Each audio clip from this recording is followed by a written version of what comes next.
তোমরা কি জানো সম্প্রদায় কখন গড়ে ওঠে? যখন মানুষ একসাথে বাস করে, অভিন্ন বিশ্বাস, ভাষা, সংস্কৃতি ভাগ করে নেয়, তখনই গড়ে ওঠে সম্প্রদায়। সম্প্রদায়ের সমাজতাত্ত্বিক দৃষ্টিতে যদি সম্প্রদায়কে দেখি, সম্প্রদায় বলতে কি বুঝবো? সমাজতত্ত্বের সম্প্রদায় বলতে বোঝায় এমন একটা সামাজিক গোষ্ঠী যেখানে সদস্যদের মধ্যে অভিন্ন পরিচয়, অভিন্ন সংস্কৃতি বা বিশ্বাস এবং পারস্পরিক সামাজিক বন্ধন বিদ্যমান থাকে।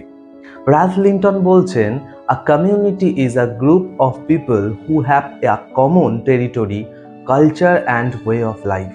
অর্থাৎ সম্প্রদায় হলো এমন একদল মানুষ যাদের সাধারণ ভূখণ্ড, সংস্কৃতি এবং জীবনধারা থাকে। সংস্কৃতির কিছু মূল বৈশিষ্ট্য রয়েছে, যার মধ্যে প্রথমত অভিন্নতা, অর্থাৎ ভাষা, ধর্ম, সংস্কৃতি, আচার, অনুষ্ঠান প্রায়শই এক। 2 নম্বর সামাজিক সংহতি, সদস্যরা নিজেদেরকে একই গোষ্ঠীর অংশ বলে মনে করে সম্প্রদায়ের সদস্যরা। ভূখণ্ড, সাধারণত একটা নির্দিষ্ট ভৌগোলিক এলাকার মধ্যেই বসবাস করে সম্প্রদায়ের লোকজন। এছাড়াও পারস্পরিক সহযোগিতা, সদস্যরা প্রয়োজনে একে অপরের সহায়তা করে। এবং স্থিতিশীলতা, দীর্ঘ সময় ধরে গড়ে ওঠা যে ঐতিহ্য ও সামাজিক যে সম্পর্ক, এটা কিন্তু সম্প্রদায়ে দেখতে পাওয়া যায়। সম্প্রদায়ের কিছু ধরনও আছে।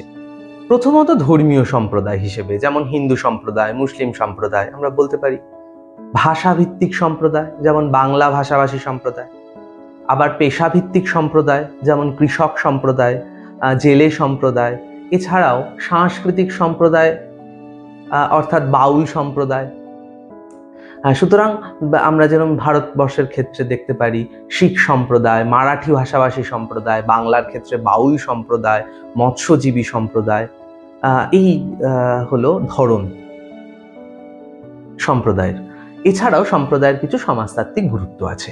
কি গুরুত্ব জেনে নিই। প্রথমত সামাজিক ঐক্য বজায় রাখা, ব্যক্তির সামাজিক পরিচয় গঠন করা, সামাজিক সহযোগিতা বৃদ্ধি করা, এগুলি হলো সম্প্রদায়ের কিন্তু গুরুত্ব। সুতরাং সম্প্রদায়কে আমরা বলতে পারি সমাজের একটা মৌলিক কাঠামোর অংশ, যেটা মানুষের সাংস্কৃতিক এবং সামাজিক জীবনকে দৃঢ় করে। এটা শুধু সামাজিক পরিচয় দেয় তা একদমই নয়, বরং মানুষের মধ্যে ঐক্য, সহযোগিতা বোধও জাগিয়ে তোলে। ধন্যবাদ আজকের মতো। দেখা হচ্ছে নেক্সট ভিডিওতে। আরও এমন অনেক আলোচনা টপিক নিয়ে সমাজতত্ত্বের আমি করতে থাকবো।